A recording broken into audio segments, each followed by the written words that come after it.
Deep in the Cascade wilderness, veteran forest ranger Tom Mitchell has walked these trails for 27 years. He knows every fallen log, every deer path, every abandoned mining claim from the old days. But on this fog-heavy morning in October, he discovers something that shouldn't exist. Hidden beneath a canopy of ancient Douglas firs sits a cabin that appears on no official map, no survey, no record he's ever seen. The structure looks solid despite decades of neglect, its windows dark as coal against weathered cedar walls. Inside, the scene defies explanation. A meal sits half-eaten on the kitchen table, silverware placed as if the diners had simply stepped away. Coats hang on wooden pegs by the door. A fire had burned down to cold ashes in the stone hearth, and everywhere he looks, personal belongings remain undisturbed by time or weather. But what happened to make an entire family vanish without a trace? Before we jump back in, tell us where you're tuning in from. And if this story touches you, make sure you're subscribed, because tomorrow I've saved something extra special for you. Tom Mitchell had learned patience in the wilderness. 27 years of patrolling these mountains had taught him that the forest revealed its secrets slowly, like an old man sharing stories by firelight. At 53, his weathered hands could read tree bark like scripture, identifying species and age with a touch. His steel-gray beard framed a face lined by sun and wind, eyes sharp as a hawk's despite the years. The morning had started like any other. Sarah's voice crackling through the radio at 6:30, dispatch updating him on weather conditions and trail closures. Morning, Tom. Light fog rolling in from the west should clear by noon. Sector 7 looks good for patrol. Copy that, Sarah. Starting at Cascade Trail, working north toward Pine Ridge. The familiar ritual of checking his gear followed. Compass, GPS unit, first aid kit, emergency beacon. Everything had its place in his pack. Arranged with military precision, learned during his brief army stint decades ago. Jake Morrison, the younger ranger assigned to adjacent sectors, had radioed earlier with reports of illegal camping near Miller's Creek. Nothing serious. Tom, just teenagers leaving trash again. Jake was good people, reminded Tom of himself at that age, eager to protect every acre like it was sacred ground. The fog clung to the valleys like cotton batting, muffling sound and creating an otherworldly atmosphere. Tom had always loved these mornings when the forest felt primordial, ancient beyond human memory. His boots found purchase on familiar trails, worn smooth by countless footsteps, both human and animal. Margaret would have loved this morning. The thought came unbidden, as it often did during his solitary patrols. 3 years since the cancer took her, and he still found himself wanting to share these moments. She'd been the one person who understood his devotion to these mountains, never complained about the long hours or dangerous conditions. Their children, grown now with families in Portland and Seattle, worried about him living alone in the ranger station. "Dad, you could transfer closer to civilization," his daughter Emma often said. But civilization was exactly what Tom had spent his career protecting people from. Out here, problems had solutions. Wildlife patterns made sense. Weather followed natural laws. The discovery of the cabin shattered that orderly world. He'd been following deer sign off the main trail when the structure emerged from the mist like a ship from gray seas. Cedar logs weathered silver gray, stone foundation solid, despite obvious age. The cabin sat in a small clearing, surrounded by towering Douglas firs that created a natural cathedral of green columns. Tom pulled out his GPS unit, marking the coordinates. According to the device, he stood in empty forest, no structures within miles. He checked his topographical maps, spread them across a fallen log with the practiced ease of decades. Nothing, no survey markers, no historical notations, no record of homesteads in this area. He'd memorized every inch of his territory over the years. Knew where old mining claims sat abandoned, where settlers had tried and failed to carve out homesteads in the early 1900s. This cabin existed in a blind spot of his knowledge, and that troubled him more than he wanted to admit. The windows were intact, glass darkened with age but unbroken. No signs of bear damage, which was unusual for abandoned structures. Bears loved empty cabins, tearing through walls to investigate interesting smells. Yet this place remained untouched. Tom circled the cabin slowly, noting details with the methodical attention that made him one of the most reliable rangers in the district. Roof appeared sound, no missing shingles. Chimney showed signs of recent use, though he couldn't determine how recent. The porch steps were worn smooth but solid under his weight. A weather-stained patrol logbook protruded from his jacket pocket, its pages documenting years of careful observations. Every unusual animal behavior, every storm damage assessment, every human encounter recorded in his precise handwriting. He'd walked this area dozens of times over the years, marked it clear of structures every single time. The impossibility of the situation settled over him like the morning fog. In a career built on certainties, on knowing his territory better than his own backyard, Tom Mitchell faced something that shouldn't exist. He keyed his radio. "Base, this is Ranger Mitchell. Go ahead, Tom. Sarah, I need you to check historical records for any structures in my current position." He read off the GPS coordinates. Static filled the silence. "Tom, that area shows empty on all our maps. You finding something?" Tom stared at the cabin, its solid reality mocking his confusion. "Yeah, I'm finding something." The front door opened with a whisper of hinges, no resistance from swollen wood or rusted hardware. Tom stepped across the threshold into a scene that belonged in a museum display of frontier life. The main room combined kitchen and living area, dominated by a stone fireplace where cold ashes suggested recent use. A cast-iron pot hung from a trammel hook, and beside it, kindling sat neatly stacked. The dining table held the remnants of an interrupted meal. Four-place settings, bone china edged with faded blue flowers. A pot roast sat half-carved on a platter, vegetables arranged around it with the care of someone who took pride in presentation. Cloth napkins lay beside each plate, and a pitcher of water stood at the table's center, its contents long since evaporated. What struck Tom most was the complete absence of dust. In abandoned places, dust accumulated like snow, coating everything in grey neglect. Here, surfaces gleamed with recent cleaning. The hardwood floors showed fresh sweeping marks, and the windows, despite their dark appearance from outside, were spotless on the interior. A family photograph in a silver frame sat on the mantelpiece, and Tom approached it with growing unease. The image showed 4 people standing in front of this very cabin, a man and woman in their 40s, a teenage girl with long brown hair, and a boy who couldn't have been more than 10. They wore clothing that seemed to blend different eras. The parents dressed in styles from the 1980s, while the children's clothes appeared more contemporary. The photograph itself puzzled him. The paper showed no yellowing. The colors remained vivid and sharp, yet the family's positioning and formal poses suggested it was taken decades ago. Tom had seen enough old photographs to recognize the subtle signs of age, but this one defied that timeline. He moved through the cabin with increasing bewilderment. The kitchen held modern conveniences alongside antique fixtures. A contemporary coffee maker sat beside a hand-pumped well pump.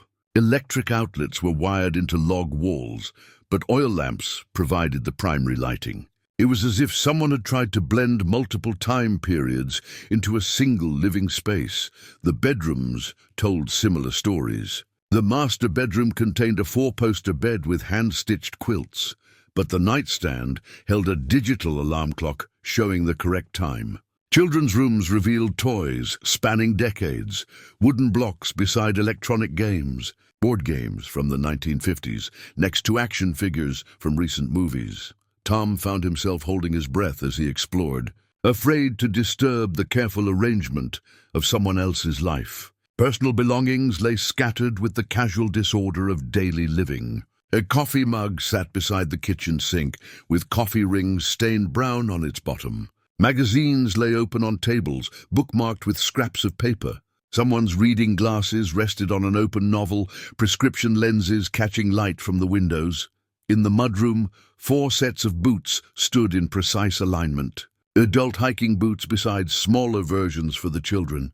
Rain jackets hung on wooden pegs, pockets bulging with the accumulated debris of outdoor adventures.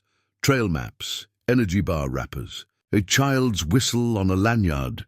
The bathroom held toiletries arranged on shelves with the unconscious organization of family life. 2 toothbrushes in a ceramic holder, prescription bottles with recent dates, a teenager's hair products clustered around the mirror.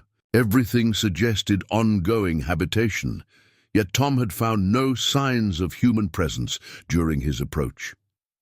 He returned to the main room and studied the interrupted meal more carefully. The roast showed no signs of spoilage despite its obvious age. Vegetables retained their color and texture as if preserved by some invisible force. When he touched the serving spoon, it was neither warm nor cold, existing in a strange temperature void that matched the cabin's impossible preservation. The silence pressed against his eardrums like deep water. Outside he should hear wind in the trees, bird calls, the small sounds of forest life. Inside the cabin, that natural soundtrack disappeared completely, replaced by a hollow quiet that made his own breathing seem thunderous. Tom pulled out his radio again. "Base, this is Mitchell. I'm going to need backup for a welfare check. Found an occupied structure, but no signs of current habitation." Sarah's voice crackled back with unusual static. "Copy, Tom. Are you requesting local police assistance?" He studied the family photograph again, noting details that hadn't registered initially. The cabin in the background looked exactly as it did now, yet the family's clothing and poses suggested the picture was taken 30 years ago. Negative on police for now. Just send Jake when he's available. And Sarah, run those historical records back further. Check all the way to original land grants. Will do, Tom. Everything okay out there? Tom looked around the impossible cabin one more time. "I'm not sure anything's okay out here." Tom discovered the journal tucked beneath a stack of letters on the kitchen counter, its leather binding worn smooth by countless hands. The cover bore no title, just the deep patina of age and use. He opened it carefully, mindful of disturbing what might be evidence. Though evidence of what he couldn't say, the first entry was dated September 15th, 1987. Written in neat cursive that belonged to a woman's hand, "Michael finished the last of the roof repairs today. The children are settling into their new rooms, though Jenny still misses her friends in Portland. David seems happier here already, spending hours exploring the forest. There's something peaceful about this place, something that calls to us." Tom flipped through pages, noting entries spanning months, then years. The handwriting remained consistent, the ink apparently fresh despite the dates. October 1987 brought descriptions of the first winter, the family learning to rely on themselves and each other. Spring 1988 detailed David's discovery of deer trails and Jenny's growing appreciation for the solitude. But as Tom continued reading, temporal inconsistencies emerged. An entry from 1990 mentioned the children watching a movie that wasn't released until 1995. A 1993 entry described using a GPS device that wouldn't be available to civilians for several more years. The family seemed to exist in multiple time periods simultaneously. The entries revealed a gradual change in tone. Early passages described normal family activities: hiking, fishing, homeschooling the children. The parents, Michael and Sarah, had apparently moved here seeking a simpler life, away from urban pressures. But by the mid-1990s entries, a different theme emerged. The voices are stronger today. David heard them first, while collecting firewood near the ridge. He says they're calling us deeper into the forest, towards something wonderful. Jenny thinks it's just wind through the trees, but I know better. There's intelligence behind those sounds, purpose. Tom's hands trembled slightly as he read. The rational part of his mind insisted this was an elaborate hoax, perhaps connected to one of those reality television shows that specialized in pranking unsuspecting people. But the journal's texture felt authentic under his fingers, and the progression of entries suggested years of careful construction. November 12th, 1998. Michael has been mapping the voice's source. They seem to originate from a specific area about 3 miles north, where the old-growth forest becomes particularly dense. The children are eager to investigate, but we've agreed to wait until we understand more. Something tells us this is important, that we're meant to be here for this discovery. The entries jumped forward several years without explanation. Suddenly the handwriting bore a 2003 date, describing the same family members as if no time had passed. David is 15 now, but still hears the voices most clearly. He says they're not frightening, just persistent. They promise answers to questions we didn't know we had.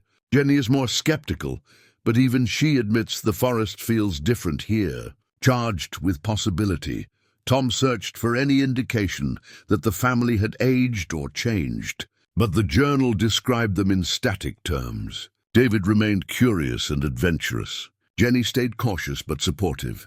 Michael and Sarah maintained their roles as protective but open-minded parents. It was as if time moved around them without touching them. The most recent entries carried dates from just weeks ago.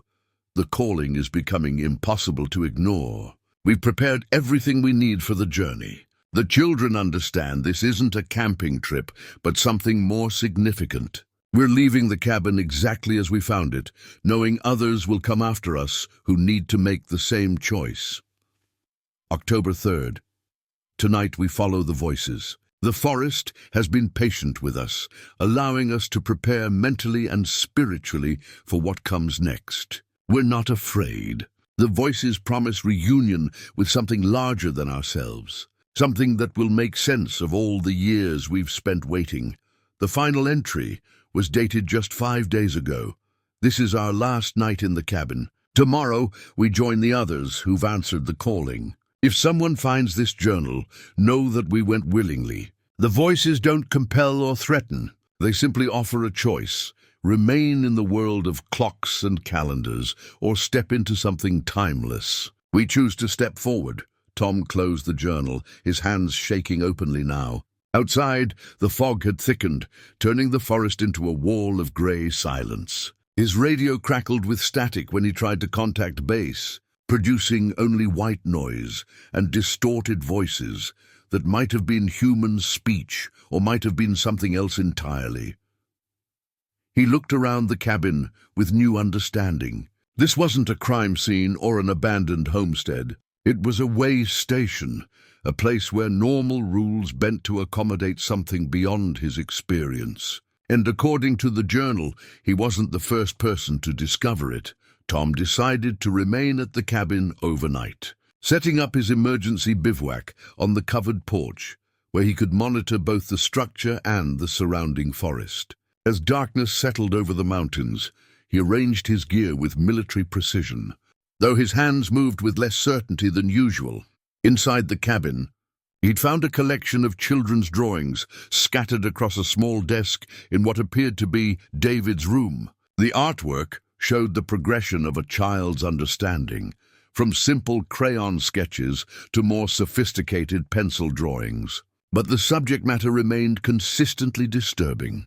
The earliest drawings depicted typical childhood scenes, stick figures representing family members, a house with smoke curling from the chimney, trees with green circles for leaves. But gradually, the artwork evolved to show the family walking away from the cabin toward increasingly dark representations of the forest. In later drawings, shadowy figures seemed to beckon from between the trees, their forms indistinct but unmistakably welcoming.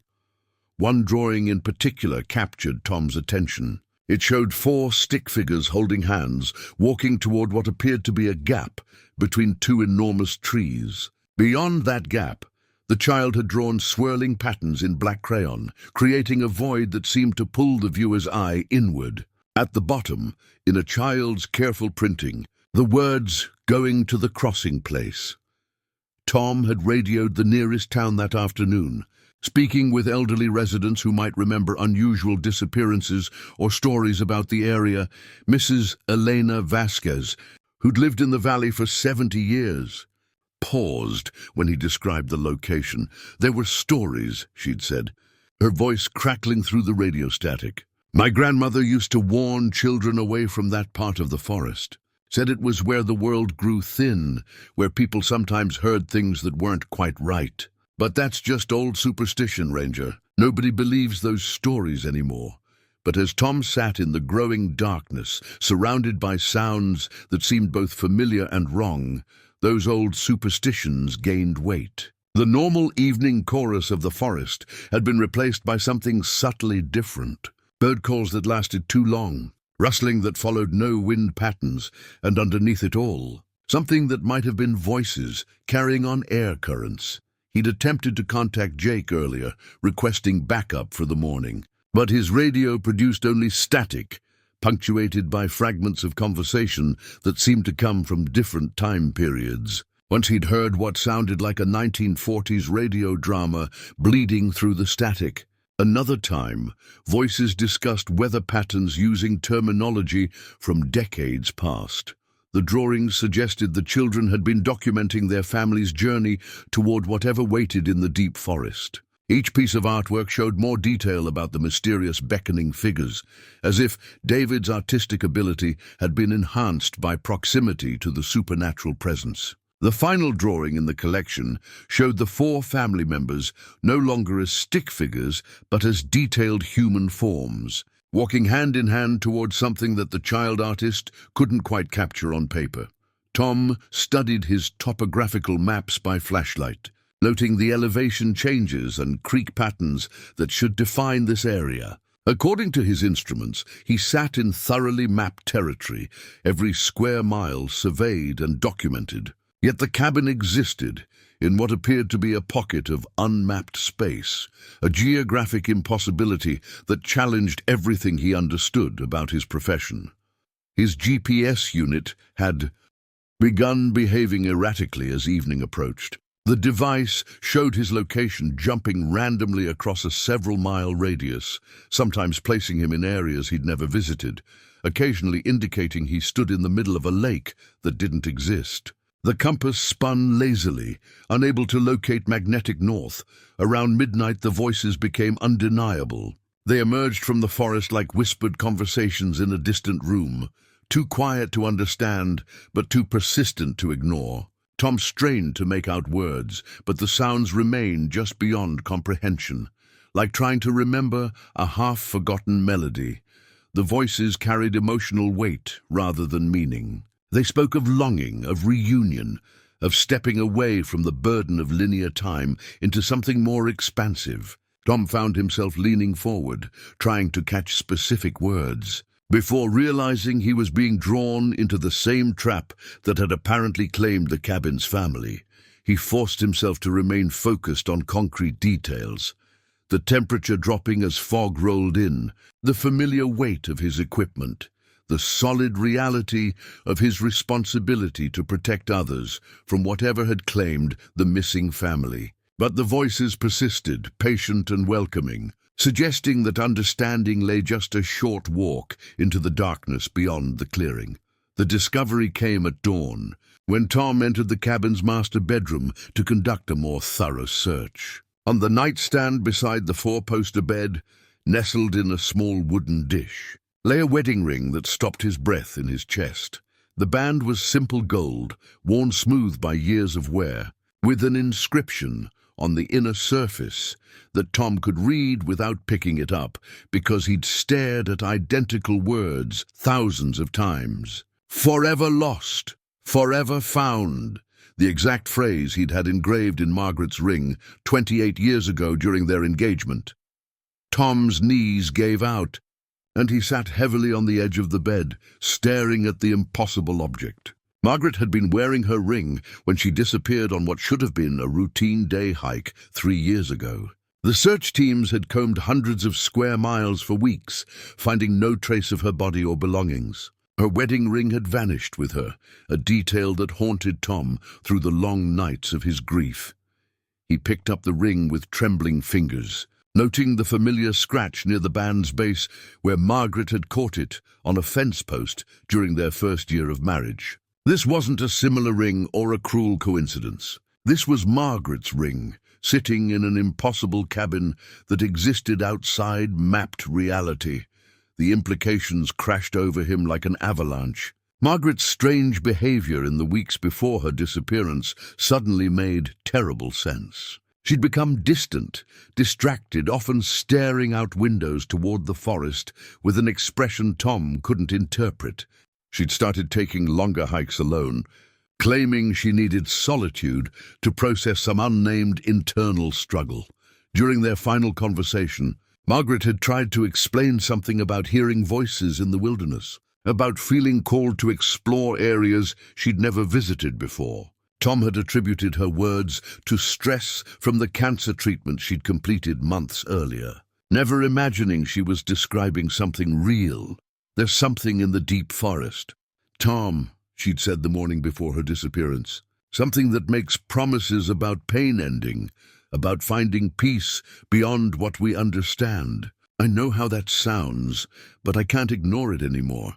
He'd kissed her forehead and told her to be careful on her hike, believing she was working through survivor's guilt or medication side effects. The search teams found her car at a trailhead 15 miles from here, but the trail she'd taken led in the opposite direction. How had she found this place? Tom turned the ring over in his palm, remembering their wedding day when he'd slipped it onto her finger, with hands as shaky as they were now. They'd been so young, so certain their love could weather any storm. The inscription had been Margaret's idea, taken from a poem about lovers, separated by death, but reunited in eternity. The cancer had tested that promise severely. Watching the woman he loved waste away, despite every medical intervention, had nearly broken his faith in their bond. But Margaret had faced the disease with grace, finding strength in their shared belief that love transcended physical existence. When the treatment succeeded and her remission held, they'd felt blessed with bonus time together. Now, holding her ring in a place that shouldn't exist, Tom understood that bonus time had been shorter than he'd realized. Margaret had heard the same voices that called to the cabin's family. She'd made the same choice they had, stepping away from the world of clocks and calendars into something timeless. The knowledge brought unexpected relief mixed with fresh anguish.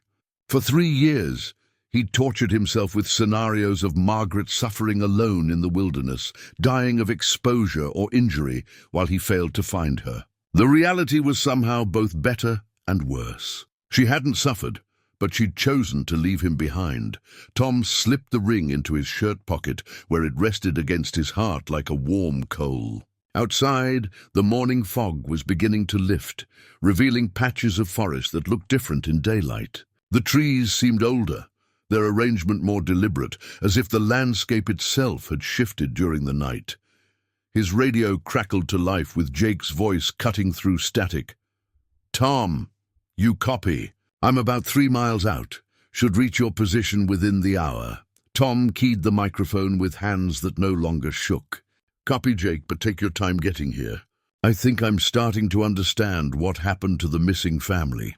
As he spoke, Tom realized his understanding extended beyond the cabin's mysterious inhabitants. He was beginning to comprehend why certain people, especially those carrying deep loss or seeking answers to impossible questions, might find themselves drawn to this place where normal rules didn't apply. Tom left the cabin to search for the trail the missing family had taken, following faint signs that led away from the clearing toward unmapped territory. About a quarter-mile into the forest, he began finding stone cairns, marking a path deeper into the wilderness. The markers weren't random rock piles left by hikers, but carefully constructed arrangements that seemed to follow ancient patterns. Each cairn stood approximately 3 feet tall, built from river stones that showed no signs of recent disturbance despite their obvious age. The stones were arranged in specific configurations, with larger foundation rocks supporting increasingly smaller stones in perfect balance. Most striking was their placement, which followed elevation contours and natural sightlines with mathematical precision. Tom had encountered similar stone markers during his early years as a ranger, when an elderly Kinaw tribal elder named Joseph Crow Feather had helped locate lost hikers. The old man had mentioned ancient pathways marked by spiritual guides, trails that led to places where the physical and spirit worlds converged. At the time, Tom had dismissed the stories as cultural folklore, interesting but irrelevant to practical wilderness management.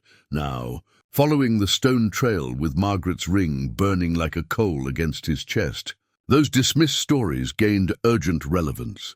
He remembered Joseph's weathered hands, describing the traditional belief that certain geographic locations served as crossing points between worlds, places where spirits could communicate with the living and guide them toward understanding. The cairns led steadily upward through increasingly dense forest, where Douglas firs gave way to ancient cedars that blocked most direct sunlight. The understory grew sparse in the perpetual twilight, creating cathedral-like spaces between massive tree trunks. Tom's footsteps seemed muffled, despite the normal forest floor of fallen needles and decomposing leaves. After an hour of steady climbing, the stone markers led to a natural clearing, where an enormous cedar had fallen centuries ago, creating a gap in the canopy that allowed shafts of sunlight to illuminate the forest floor. Here, the cairns formed a rough circle around what appeared to be a natural amphitheater carved into the hillside by ancient water flow. Tom counted 23 stone markers arranged in the circle, each positioned to face the natural amphitheater's center. At that focal point, 2 living cedars had grown together in an unusual formation, their trunks twisted around each other in a spiral pattern that created a natural archway. Beyond the archway, the forest continued upward toward ridgelines that didn't appear on any topographical map. The silence in this place was absolute, as if sound itself was absorbed by the ancient trees and stone markers. Tom's breathing seemed unnaturally loud, and when he tried to radio Jake with his location, the device produced only dead silence, not even static. He approached the center of the stone circle cautiously, noting that the ground within the cairns showed signs of repeated use. The earth was packed smooth, and he found traces of previous visitors, a child's forgotten mitten, fragments of fabric caught on low branches, footprints pressed into soft earth near the twisted cedar archway.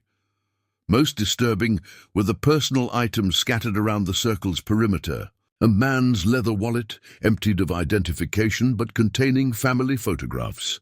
A woman's hiking boot, its laces tied in a careful knot as if removed by choice rather than force. A teenager's smartphone, its battery long dead, but the device showing no signs of weather damage despite apparent exposure. Tom studied the archway formed by the twisted cedars, understanding that this was where the missing family had made their final choice. The space between the intertwined trunks seemed darker than the surrounding forest, as if light itself hesitated to enter whatever lay beyond. As he stood in the circle of stone markers, Margaret's voice came to him with perfect clarity, not as memory, but as immediate presence. "Tom, you have to choose. You can follow us into something wonderful, or you can turn back and spend the rest of your life wondering what you missed." The voice carried all of Margaret's warmth and gentle humor, but underneath lay something else, a quality Tom couldn't identify. It wasn't quite desperation, but rather urgent invitation. As if time for decision was running short, Tom pulled out his compass, watching the needle spin aimlessly before settling on a direction that pointed neither toward magnetic north nor back toward the cabin. Instead, it pointed steadily through the archway formed by the twisted cedars, toward whatever waited in the unmapped territory beyond. Standing among the ancient stone markers, with Margaret's voice echoing in his memory and her ring pressed against his heart, Tom faced the same choice that had confronted every person who discovered this crossing place. The decision felt inevitable, as if his entire career patrolling these mountains had been preparation for this single moment. Tom returned to the cabin as afternoon shadows lengthened, his mind reeling from the discovery of the crossing place. Inside the cabin's kitchen drawer, he found a bundle of yellowed papers held together with a rubber band. The missing person flyers spanned decades, featuring faces of hikers, campers, and outdoor enthusiasts who'd vanished in the general area going back 30 years. The oldest flyer was dated 1994, showing a young couple named Robert and Linda Chen, who disappeared during a backpacking trip. Their car had been found at a trailhead 20 miles away, but search teams never located any trace of their passage through the wilderness. The photograph showed them smiling at the camera, camping gear visible in the background, looking eager for adventure. More flyers filled out the pattern. A solo hiker in 1998, a nature photographer in 2001, a family of 3 in 2005. Each case followed similar patterns, experienced outdoor enthusiasts vanishing without trace despite extensive search efforts. The victims came from different backgrounds and geographic areas, but they shared certain characteristics that Tom was beginning to recognize. All had experienced recent significant loss or life transitions. Robert Chen's flyer mentioned he was recovering from cancer treatment. Linda had lost her father the previous year. The solo hiker from 1998 was described as recently divorced, seeking solitude to process major life changes. The nature photographer was a retired teacher whose spouse had died 6 months earlier.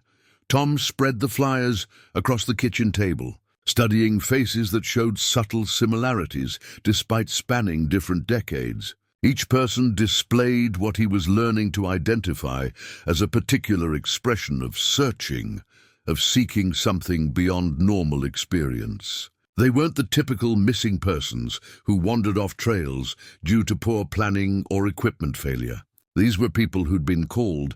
The most recent flyer was dated just 8 months ago, featuring a man named David Hernandez, who'd vanished while on a solo camping trip intended to help him process his son's death in a military accident. The search had lasted 3 weeks, involving multiple agencies and helicopter surveys, but found no evidence of his passage through the wilderness.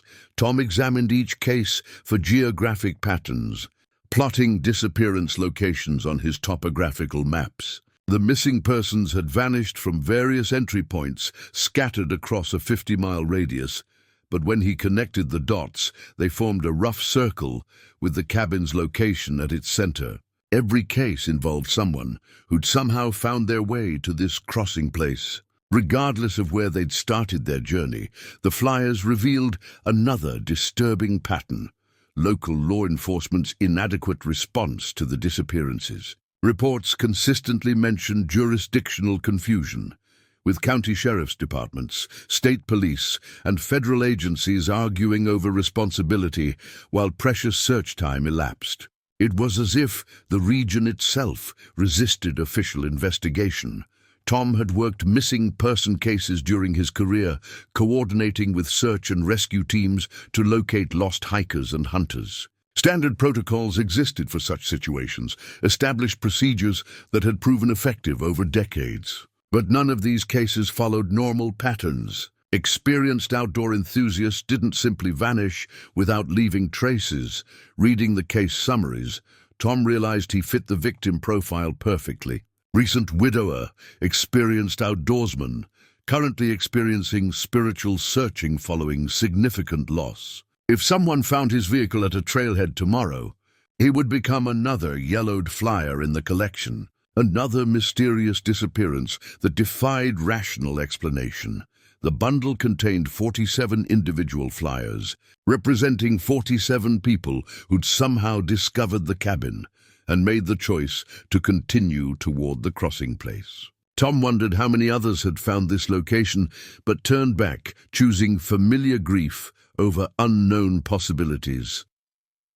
He studied the photographs again, noting subtle changes in the more recent cases. Earlier disappearances showed people who looked surprised by whatever they'd encountered, as if they'd stumbled into the supernatural realm accidentally. More recent cases displayed expressions of deliberate seeking, suggesting word of the crossing place was somehow spreading despite official silence. Jake's voice crackled through the radio static. "Tom, I'm having navigation problems. GPS is showing impossible readings, and my compass is spinning. Can you guide me to your location?" Tom looked at the bundle of missing person flyers, understanding that Jake was experiencing the same disorientation that preceded discovery of the cabin. The forest was actively leading his colleague toward the crossing place, just as it had guided dozens of others over the decades. "Jake, turn around and head back to your vehicle," Tom said into the radio. "This area is experiencing some kind of magnetic anomaly. I'll meet you at the main trailhead tomorrow morning."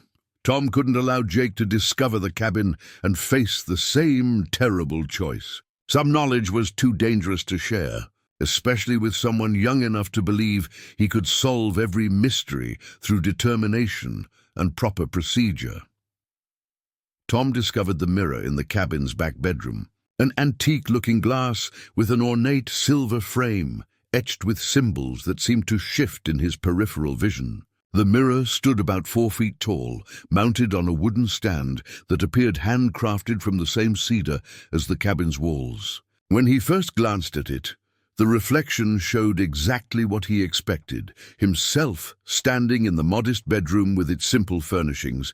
But when he looked more carefully, the reflection began to change. The room in the mirror remained the same physically, but different scenes played out within its familiar space. Tom watched in growing amazement as the bedroom filled with people from different time periods, all occupying the same space but existing in separate moments. In one reflection, he saw the cabin's missing family preparing for their final journey. Michael and Sarah moved through the room with careful deliberation, packing personal items while their children sat on the bed discussing something Tom couldn't hear. The scene had the quality of a home movie, complete with the subtle imperfections of real life. The image shifted, and Tom observed an elderly woman he didn't recognize, standing in the same spot where he now stood. She wore clothing from perhaps the 1950s and held a photograph in hands that shook with age. As Tom watched, the woman set the photograph on the dresser and walked toward the mirror with an expression of peaceful resolution.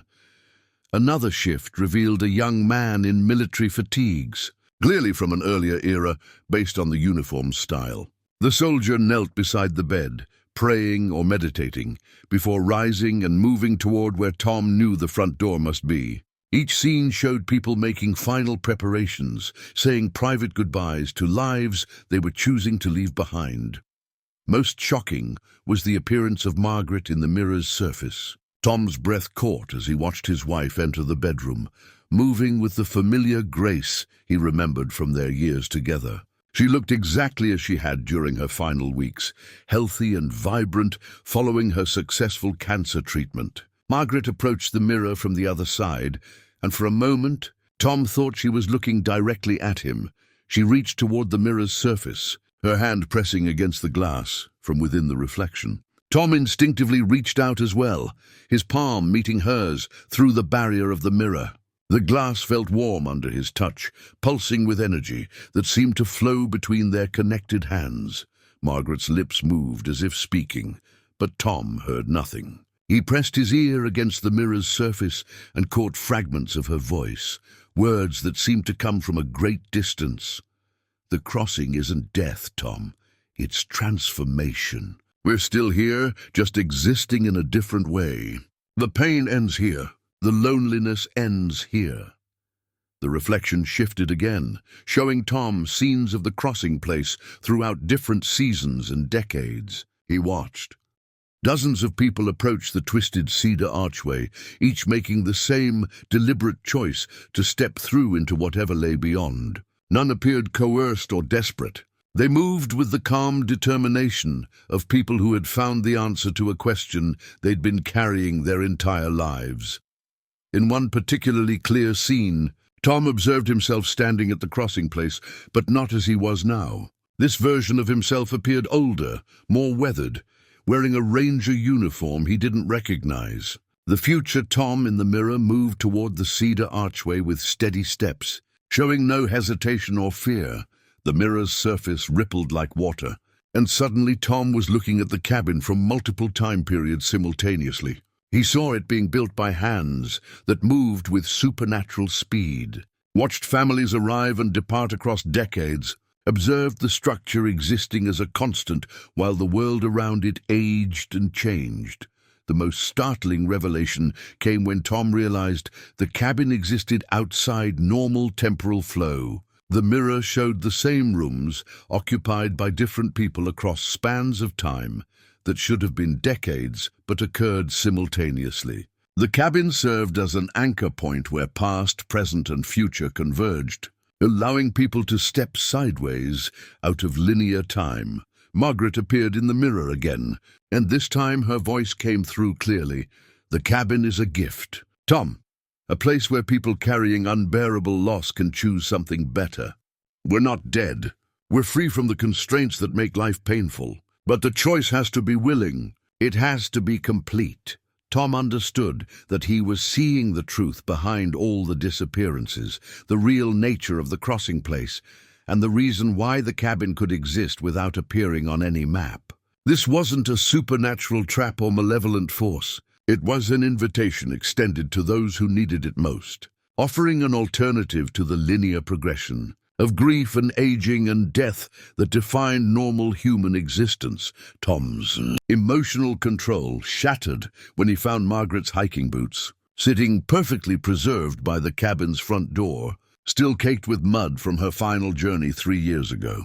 The familiar sight of those worn leather boots, with their distinctive red laces and the small tear near the left ankle where she'd caught them on barbed wire, broke through the professional composure he'd maintained throughout his investigation. He picked up the boots with trembling hands, feeling their solid weight and recognizing every scuff mark from their years of shared adventures. These were the boots that had carried Margaret across thousands of miles of wilderness trails. The ones she'd worn during their honeymoon camping trip to Olympic National Park. The ones she'd laced up on the morning of her disappearance. Tom sank to his knees on the cabin's front porch, clutching the boots against his chest as 3 years of suppressed grief erupted in waves of anguish. He'd found her body during the search, only traces that led nowhere. But here was concrete proof that Margaret had discovered this impossible place, made the choice to step beyond normal reality, leaving behind the physical world that included their marriage. The mud on the boots was still damp, defying every natural law about decomposition and time. Tom could smell the rich earth of the deep forest clinging to the leather, could trace the path Margaret had taken by reading the soil embedded in the treads. She'd walked the same stone-marked trail he'd followed, stood in the same circle of ancient cairns, faced the same choice at the twisted cedar archway. Through his tears, Tom began talking to the boots, as if Margaret could hear him. "Why didn't you tell me you were planning this? Why didn't you give me the chance to understand?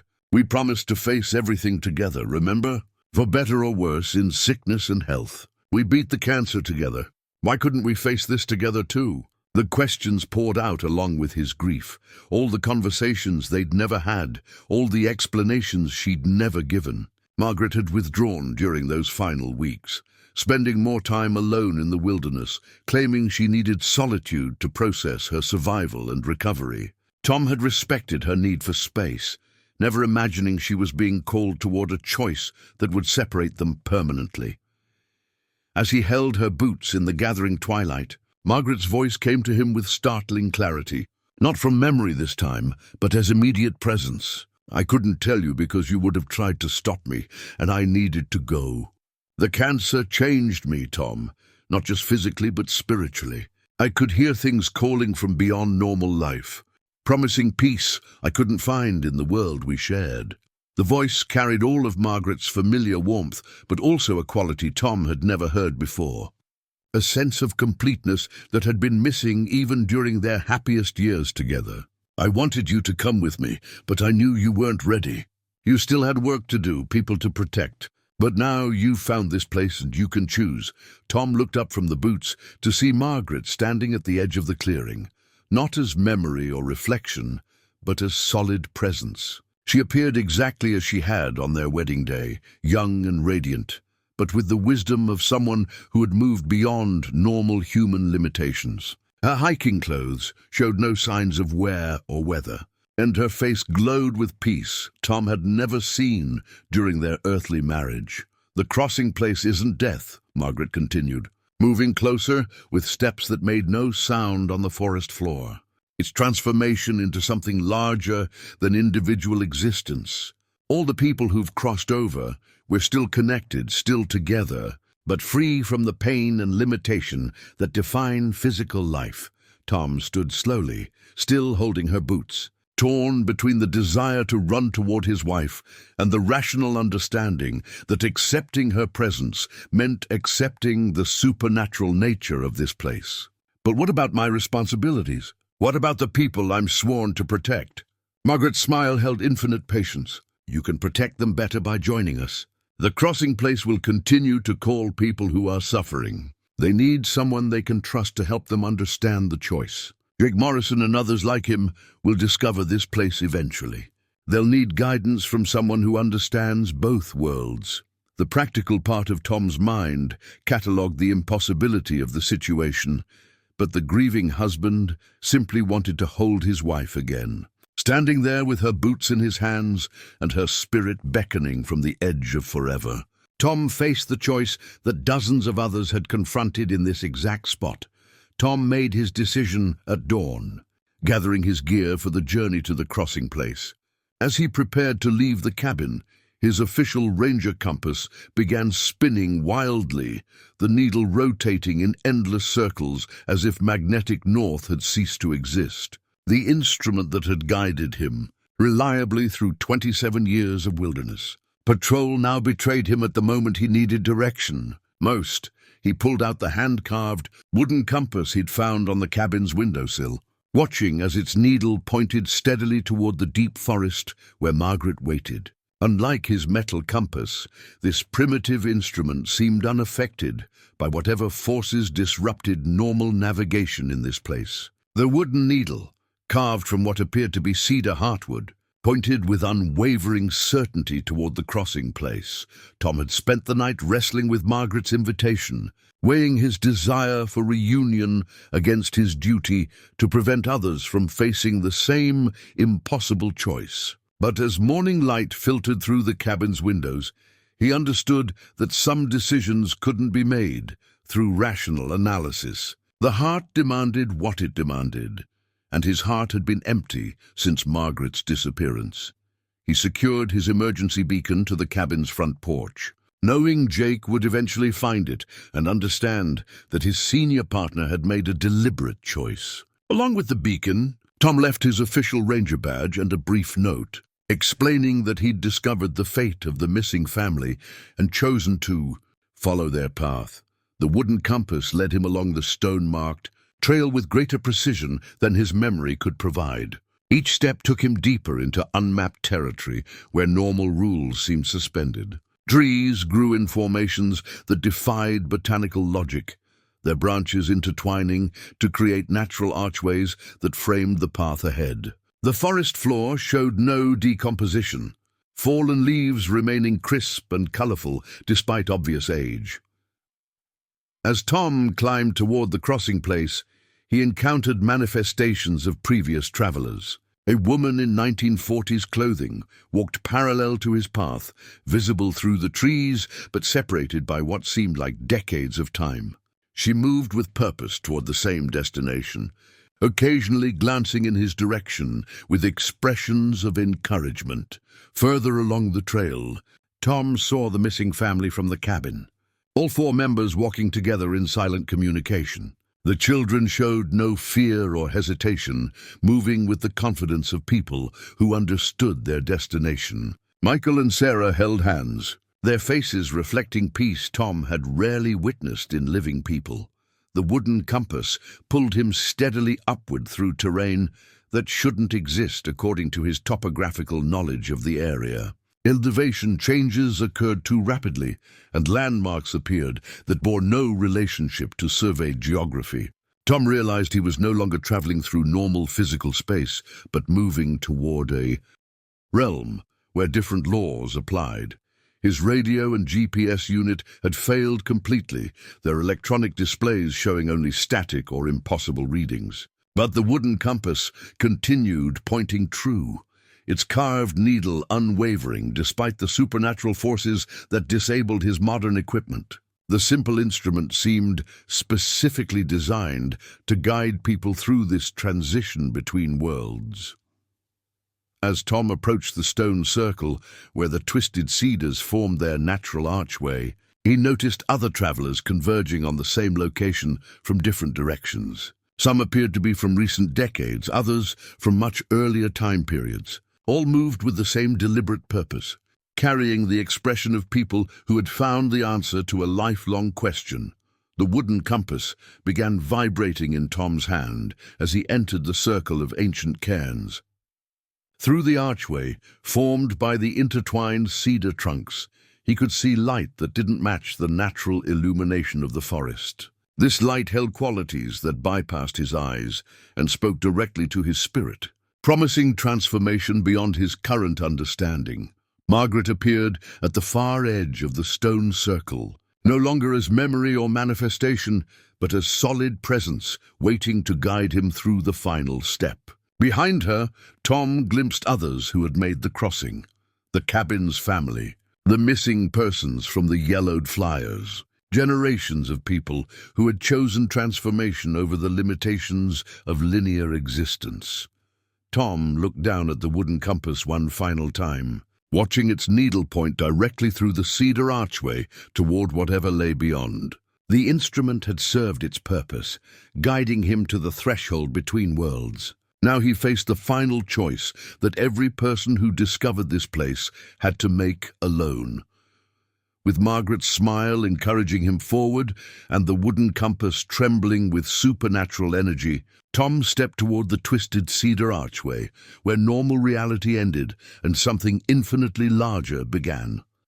Tom approached the gateway formed by the intertwined Douglas firs, their massive trunks twisted together in a spiral that created an archway large enough for a person to pass through. The trees defied every principle of forestry he'd learned during his career, their growth patterns impossible according to natural law. Yet here they stood, ancient and solid, their bark worn smooth by countless hands of travelers who had passed between them. The space within the archway shimmered with light that seemed to come from everywhere and nowhere at once. Not the harsh illumination of artificial sources, but something that reminded Tom of the quality of light during the golden hour just before sunset, when everything took on enhanced beauty and meaning. This light held warmth that penetrated deeper than his skin, reaching places in his spirit that had been cold since Margaret's disappearance. As Tom drew closer to the threshold, the boundary between physical and spiritual reality began to dissolve. He could see through the archway into a realm that existed parallel to the forest, but operated according to different rules. In that space, time moved in all directions simultaneously, allowing past, present, and future to coexist in perfect harmony. Margaret stood just beyond the gateway, her form more solid and real than anything in the physical world Tom was preparing to leave behind. She appeared as she had during their wedding day, young and radiant, but also carried the wisdom of someone who had experienced transformation beyond normal human understanding. Her smile held all the love they'd shared during their marriage, plus something new, a completeness that had been missing even during their happiest moments together. "This is the crossing place," Margaret said, her voice carrying clearly despite the strange acoustics of the space between worlds. "It's where people who've carried too much pain for too long can choose something better. Not death, but transformation into a form of existence where suffering becomes impossible." Tom reached toward the archway, feeling the boundary between realities like a membrane that would part at his touch. The air itself seemed alive, pulsing with energy that resonated with his deepest longings for peace and reunion. Every step of his journey, from discovering the cabin to following the stone trail to this moment, had been preparation for this choice. Through the gateway, Tom could see others who had made the crossing. The missing family from the cabin walked together in a meadow that existed outside normal geography, their children playing games that involved manipulating light and shadow as if they were physical objects. Other figures moved through landscapes that shifted and changed according to their desires, free from the constraints of fixed physical laws. The realm beyond the gateway offered everything Tom had lost when Margaret died. Companionship without the fear of future loss, love without the pain of inevitable separation, purpose without the burden of failure. In that space, his 27 years of protecting the wilderness would continue, but without the frustration of dealing with bureaucracy, politics, and human limitations. Margaret extended her hand toward the threshold, her fingers passing through the boundary as if it were made of warm water. "You don't have to carry the weight of responsibility anymore, Tom. Others will come to protect the forest. You've done your service. Now you can rest." Tom looked back toward the stone circle and the trail that led to the cabin, seeing his abandoned life laid out like a map he no longer needed to follow. His ranger station sat empty. His vehicle waited at the trailhead, and somewhere Jake Morrison was probably organizing a search party that would never find him. All the familiar anchors of his identity as a protector and public servant seemed suddenly small compared to the infinite possibilities visible through the gateway. The wooden compass in his hand grew warm, its needle pointing directly through the archway toward Margaret and the realm where time flowed in all directions.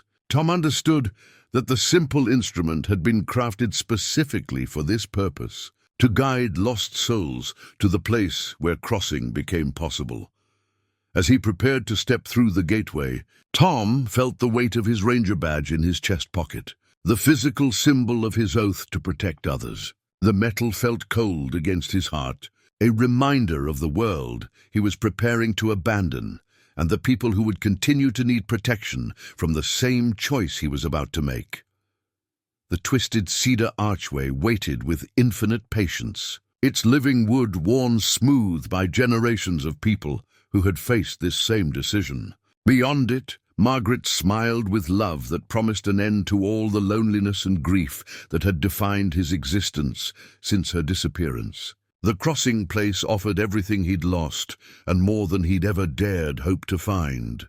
Tom's hand instinctively moved to his ranger badge, the weight of the metal star pressing against his chest through his uniform shirt. The badge had been pinned over his heart for 27 years, a symbol of his oath to protect and serve the people who ventured into the wilderness seeking adventure, solitude, or healing. Now standing at the threshold between worlds, that familiar weight anchored him to a duty that transcended personal desire.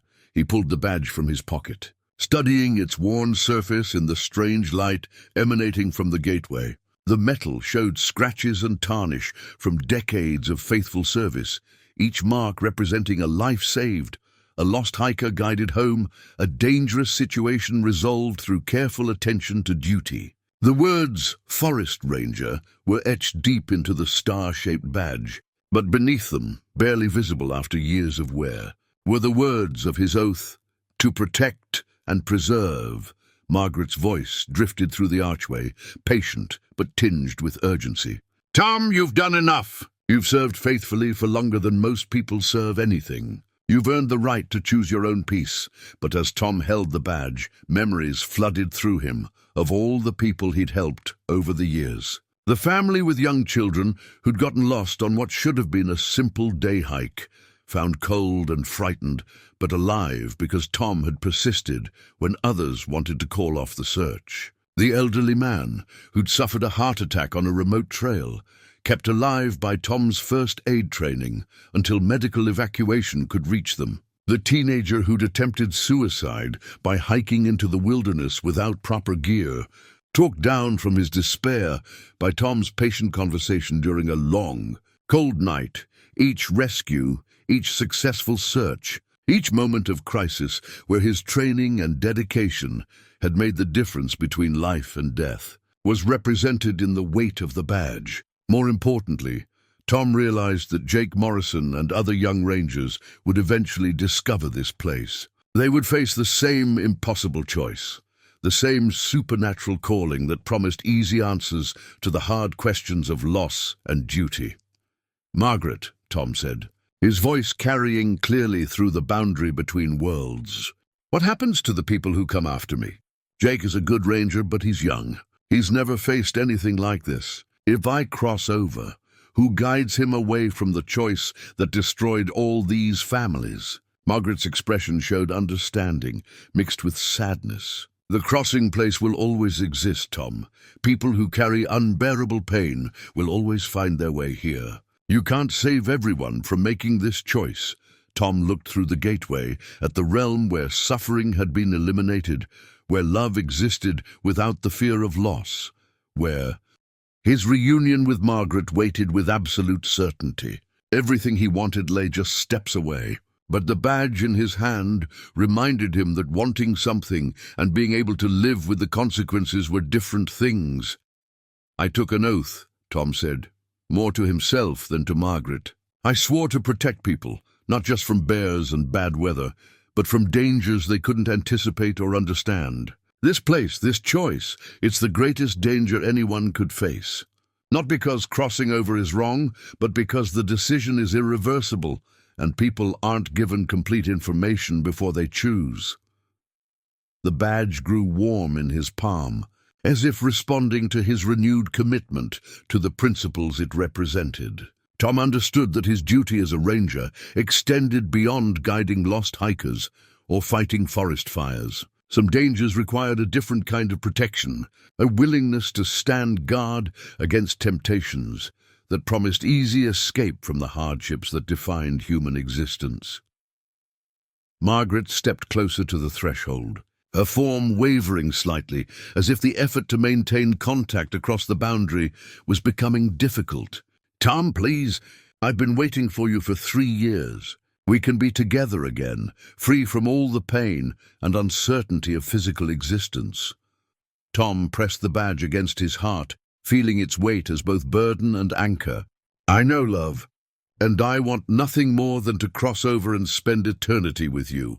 But if I do, who protects the next person who finds this place? Who explains that the choice comes with a price that extends beyond individual decision?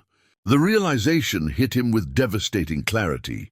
His greatest act of love for Margaret might be refusing to join her, choosing instead to remain in the world of limitation and loss to protect others from making choices they didn't fully understand. The badge represented not just his professional duty, but his moral obligation to stand between the supernatural and the vulnerable. Tom made his choice with the deliberate precision that had defined his career.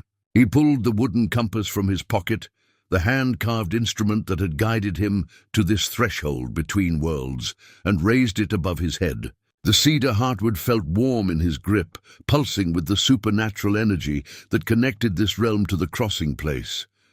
I'm sorry, Margaret, he said, his voice breaking with the weight of his decision. I love you more than life itself, but I can't abandon my duty. Others will come here, and they deserve to understand what they're choosing. With a sharp movement, Tom brought the compass down against the nearest stone cairn, hearing the ancient wood crack along its grain. The needle, which had pointed steadily toward the gateway, spun wildly as fractures spread through the compass body. He struck the stone again, and the wooden instrument shattered completely, its pieces scattering across the ground of the stone circle. The effect was immediate and devastating. The light emanating from the gateway between the twisted cedars began to dim, flickering like a candle in wind. Margaret's form wavered, becoming translucent as the connection between worlds started to dissolve. The supernatural realm visible through the archway grew distant, as if viewed through increasingly thick glass. Tom, no! Margaret's voice carried anguish he'd never heard from her, even during her darkest moments with cancer. You don't understand what you're doing. You're cutting yourself off from the only peace either of us will ever know. But Tom continued his work, gathering the scattered pieces of the wooden compass and grinding them under his boot heel until nothing recognizable remained. Each fragment he destroyed weakened the crossing place's power, severing connections that had existed for generations. The stone cairns around the circle began to shift and settle, their careful balance disrupted as the spiritual energy that held them in place dissipated. The twisted cedar archway itself began to change. The intertwined trunks, which had grown together in impossible spirals, started to separate as natural laws reasserted themselves. The bark split with sounds like gunshots, and the supernatural light faded until only normal forest illumination remained. Margaret's image flickered like a failing television signal. "You're destroying the only way back, Tom. Even if you change your mind, the crossing place won't exist anymore. We'll be separated forever." Tom knelt among the ruins of the wooden compass, collecting every splinter and fragment. "I know," he said, his voice steady despite the tears streaming down his face. "That's the point. This place has been calling people to make irreversible decisions without understanding the full cost. At least, now future visitors will face that choice with honest information." The stone circle began to collapse as the ancient cairns toppled one by one, their spiritual foundation destroyed, along with the compass that had guided so many travelers to this spot. The perfectly balanced rocks tumbled into random piles, becoming nothing more than ordinary stones scattered through an ordinary forest clearing. As the supernatural elements faded, Tom felt the crushing weight of normal reality returning. His radio crackled back to life with Jake's voice calling his location. His GPS unit began displaying coherent coordinates again. The impossible geography that had surrounded the crossing place dissolved, revealing terrain that matched his topographical maps. Margaret's final words reached him as barely a whisper. "I'll wait for you, Tom. Somehow, somewhere, I'll find a way to wait." Then she was gone, along with the gateway, the supernatural light, and the promise of transformation that had called to dozens of people over the decades. Tom stood alone in a normal forest clearing where ancient trees grew in natural patterns and stones lay scattered without spiritual significance. He gathered the last fragments of the wooden compass and scattered them in different directions, ensuring they could never be reassembled. The simple act felt like performing surgery on his own heart, cutting away the possibility of reunion with Margaret to protect others from facing the same terrible choice. Jake's voice came through the radio clearly now. "Tom, I've got your coordinates. I'm about 20 minutes out. Are you all right?" Tom keyed the microphone with hands that no longer shook. "I'm all right, Jake. I found what happened to the missing family.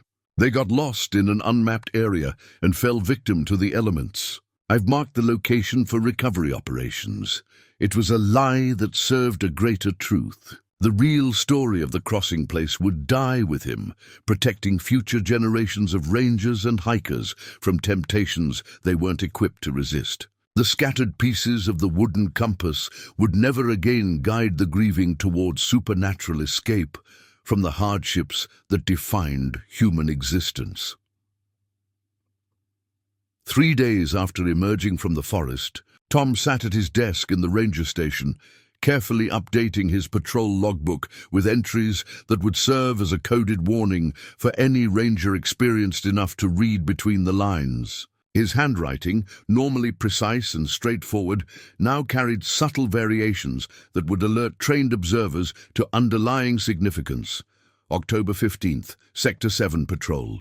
Discovered unmapped structure in grid reference 47.2N, 121.8W. Structure appears to be abandoned homestead, circa 1980s construction. No current inhabitants. Recommend avoiding overnight stays in this area due to unusual magnetic anomalies affecting navigation equipment. GPS and compass readings unreliable within half-mile radius. Tom paused, considering how much truth he could include without triggering investigations that might lead other people to the location. The cabin still existed, though it now appeared genuinely abandoned, its windows dark and walls weathered by exposure to natural time. The supernatural preservation had ended when he destroyed the wooden compass, leaving behind only a normal structure that would decay according to natural laws. Family of 4 reported missing from Portland area, located deceased due to exposure. Recommend recovery operation pending weather conditions. Jurisdiction unclear due to location relative to county boundaries. Suggest coordination with state police and tribal. Authorities given proximity to traditional, keynote spiritual sites. The entry was factually accurate while concealing the true nature of what had happened to the missing family. They were indeed lost to the normal world, though not through exposure to weather. Tom had spent hours crafting this explanation, knowing it would satisfy official requirements while protecting others from discovering the crossing place.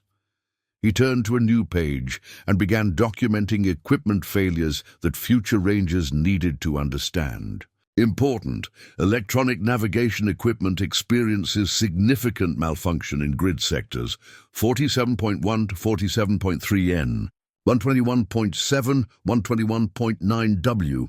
Recommend backup compass and emergency beacon protocols for any patrol activities in this area. Traditional navigation methods more reliable than modern electronics. Between the official entries, Tom inserted personal observations written in code he'd developed during his military service decades earlier. Any ranger with similar background would recognize the pattern and understand that certain areas required special caution. The code warned of psychological pressure affecting judgment, described symptoms of auditory hallucinations, and recommended immediate extraction if patrol personnel reported hearing voices from uninhabited areas. Weather patterns in upper elevations appear to create acoustic anomalies. Personnel report hearing human voices during low visibility conditions. Recommend solo patrols avoid. Extended stays above 3,000 feet elevation during fog conditions. Partner system strongly advised for any overnight operations. Tom closed the logbook and locked it in his desk drawer, knowing that Jake or his eventual replacement would inherit these records. The warnings were subtle enough to avoid triggering supernatural investigation, but clear enough to protect trained professionals who understood the dangers inherent in wilderness patrol. The official report he'd filed with headquarters described a routine recovery operation complicated by difficult terrain and jurisdictional issues. The missing family had apparently gotten lost during a camping trip, succumbed to exposure after several days without proper shelter. Their bodies had been discovered in a remote area that required specialized equipment to access, hence the delay in reporting.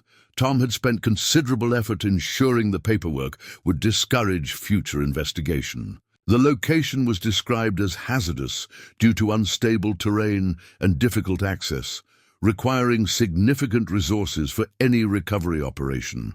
Most importantly, he'd emphasized that the area held cultural significance for local tribes, suggesting that any future activities should involve extensive consultation with Native American authorities. The strategy was designed to create bureaucratic obstacles that would discourage casual investigation, while respecting legitimate tribal concerns about the area. Tom had contacted Joseph Crowfeather, the elderly Kinal elder who'd helped with search operations years earlier, explaining that certain spiritual sites required protection from outside interference. Joseph had understood immediately, nodding when Tom described the location and its effects on electronic equipment. "That place has been calling to people for longer than my grandfather's grandfather could remember," the old man had said. "Maybe it's time it rested." Tom had arranged for tribal authorities to claim cultural oversight of the area, creating an additional layer of protection against future discovery. The designation wouldn't prevent determined individuals from reaching the location, but it would discourage official expeditions and reduce the likelihood of accidental encounters. His updated logbook would serve as both warning and guide for any ranger who inherited responsibility for this territory.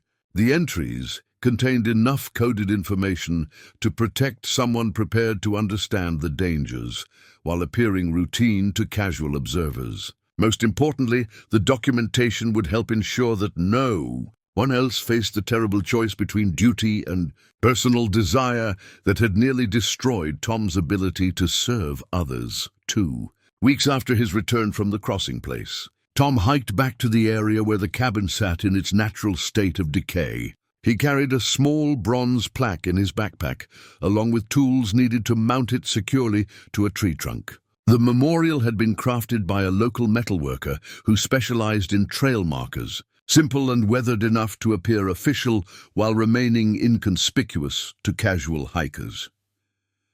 The plaque bore no names or dates, just a brief inscription that would carry meaning for those who needed to understand, in memory of those who sought peace and found transformation. Their journey continues beyond the mapped trail.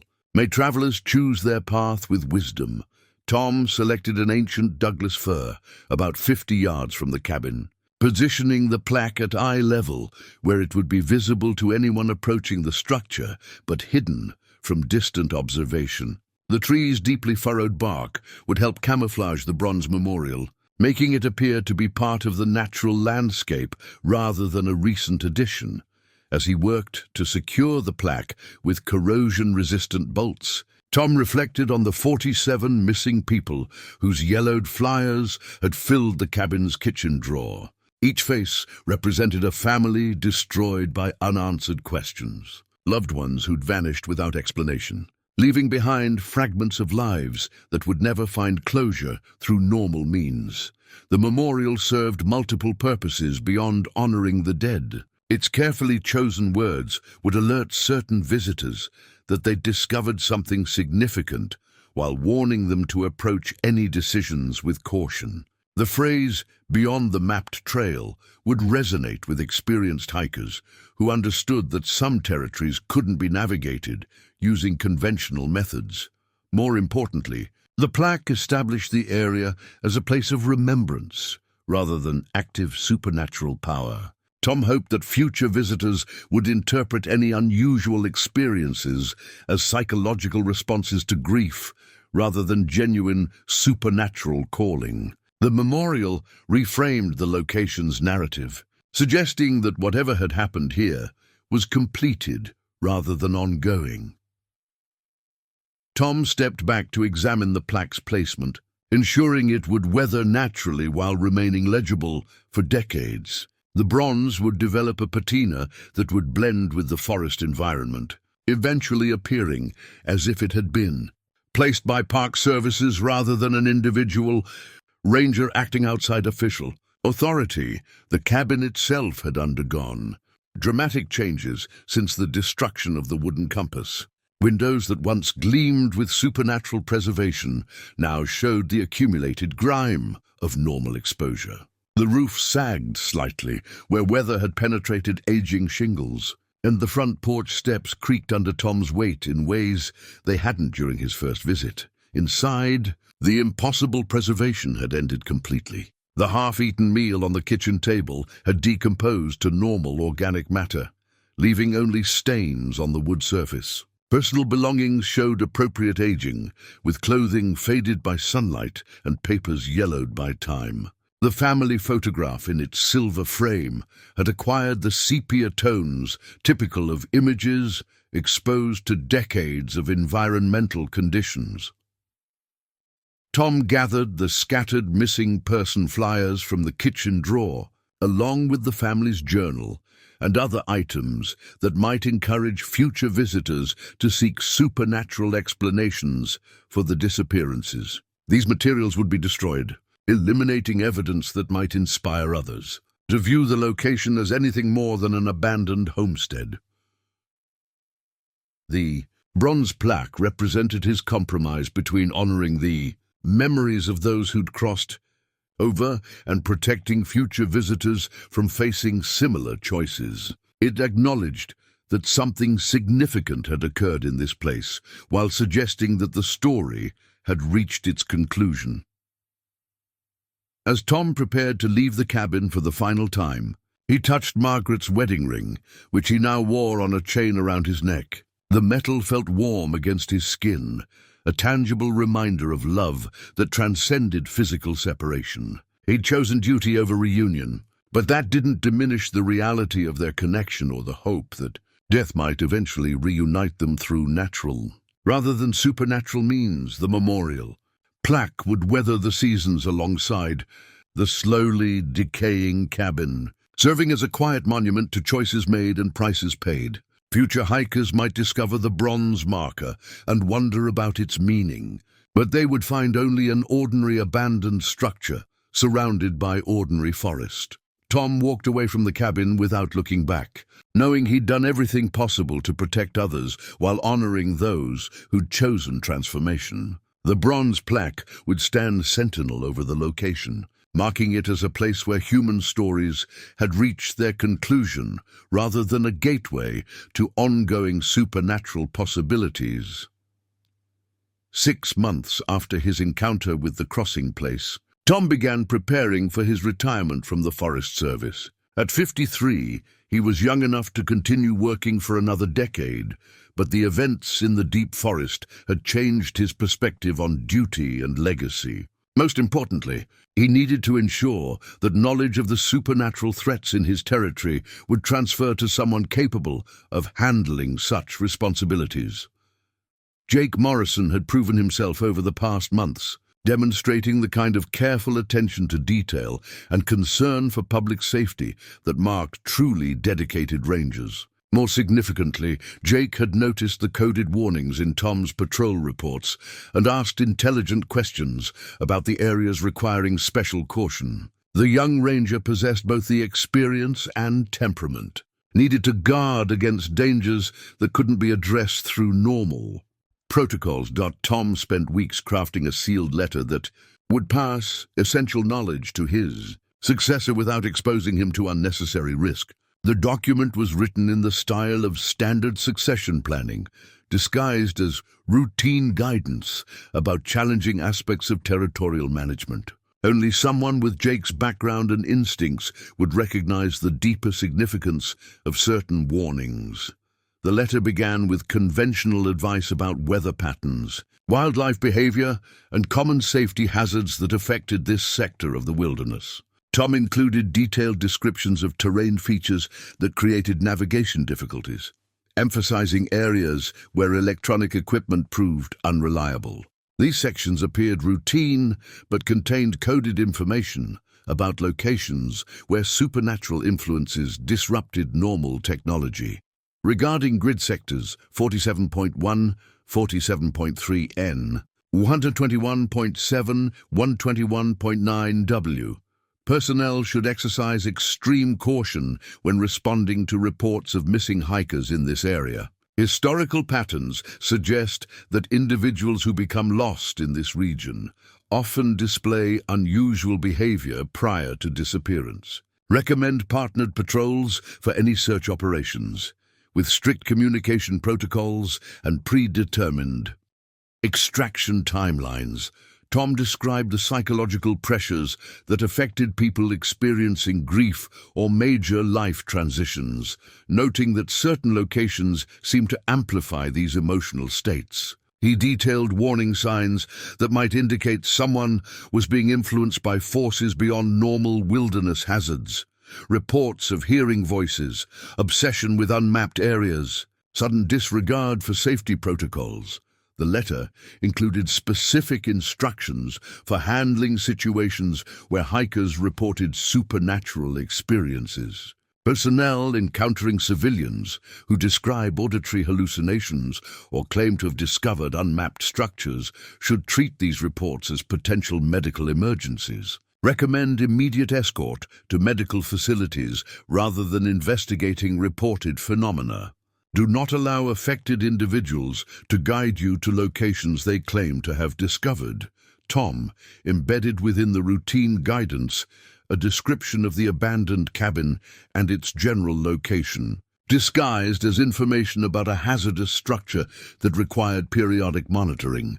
He described the building as unstable and potentially dangerous due to environmental contamination, recommending that any visitors be discouraged from entering or camping in the immediate area. Most importantly, the letter contained instructions for recognizing and protecting people who fit the profile of those called to the crossing place. Tom had analyzed the missing person cases and identified common characteristics: recent significant loss, spiritual searching, experience with wilderness activities, and emotional isolation from support systems. Special attention should be paid to solo hikers who display signs of recent bereavement or major life transitions. These individuals may be drawn to remote areas for reasons beyond normal recreational purposes. Recommend offering additional safety, briefings and encouraging partnered activities, rather than solo expeditions into high-risk sectors.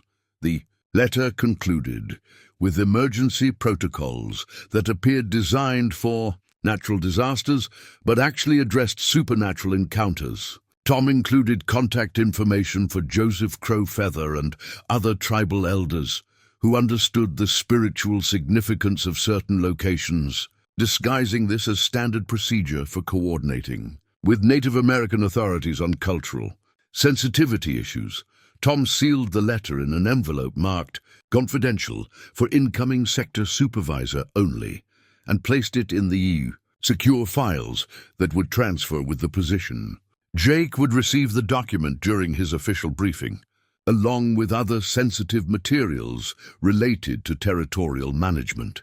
The letter represented Tom's attempt to balance protection with knowledge, ensuring that his successor would understand the real dangers without being exposed to the same terrible choices Tom had faced. If Jake proved capable of handling the responsibility, he could protect others while maintaining the necessary secrecy. If not, the coded warnings would at least prevent him from inadvertently leading others into supernatural danger. Tom felt confident that Jake possessed the wisdom and strength needed to guard against threats that existed beyond official recognition. The sealed letter would serve as both warning and guide, helping the next generation of rangers protect people from choices that promised easy escape from the hardships that defined human existence. 1 year after his encounter with the crossing place, Tom made his final journey to the memorial site. In his pack, he carried Margaret's wedding ring, the symbol of their earthly bond that he'd worn close to his heart since discovering it in the impossible cabin. The time had come to let go of the physical reminder while honoring the love it represented. The bronze plaque had weathered beautifully, developing the patina Tom had hoped would help it blend with the forest environment. Moss had begun growing around its edges, and the metal surface showed the kind of natural aging that made it appear to be a long-established memorial rather than a recent addition. The inscription remained clearly legible, in memory of those who sought peace and found transformation. Tom knelt beside the memorial and carefully placed Margaret's ring at its base, nestling the gold band among the fallen needles and small stones that accumulated around the tree's roots. The ring caught the filtered sunlight streaming through the canopy, gleaming briefly before settling into its final resting place. "I kept my promise, love," Tom said quietly, his voice barely audible above the whisper of wind through the ancient trees. "I stayed to protect others, even though every day without you feels like carrying lead in my chest. But I understand now that this is how I honor what we shared. Not by abandoning my duty to follow you, but by using the strength you gave me to serve something larger than my own pain." The cabin stood nearby, showing a full year of natural decay. Windows had developed a coating of grime and pine pollen. The roof sagged visibly under the weight of accumulated debris, and the front steps had begun to separate from the foundation. Nature was reclaiming the structure with the steady persistence that characterized all abandoned places in the deep forest. Tom had visited the site monthly throughout the year, monitoring it for any signs that the supernatural influences were reasserting themselves. Each inspection had shown only normal processes of aging and decomposition. Whatever power had maintained the cabin's impossible preservation had been permanently severed when he destroyed the wooden compass. The wedding ring represented his final gesture of closure, returning to this place, the physical symbol of his marriage, while claiming the emotional freedom to continue living without constant grief. Margaret existed now in his memories and in the strength he'd gained from their years together, not in the supernatural realm that had promised reunion at the cost of abandoning his responsibilities. Over the past year, Tom had settled into a new rhythm of life that acknowledged loss without being consumed by it. He'd taken early retirement from the Forest Service, passing his territory to Jake Morrison with confidence that the younger ranger understood both the conventional and hidden dangers requiring vigilance. The sealed letter had accomplished its purpose, transferring essential knowledge without exposing Jake to choices that might have compromised his ability to serve others. Tom had found purpose in volunteer work with search and rescue operations, using his decades of wilderness experience to help locate missing hikers and educate outdoor enthusiasts about safety protocols. The work felt like a natural extension of his ranger duties, allowing him to protect people without the administrative burdens that had sometimes frustrated him during his official career.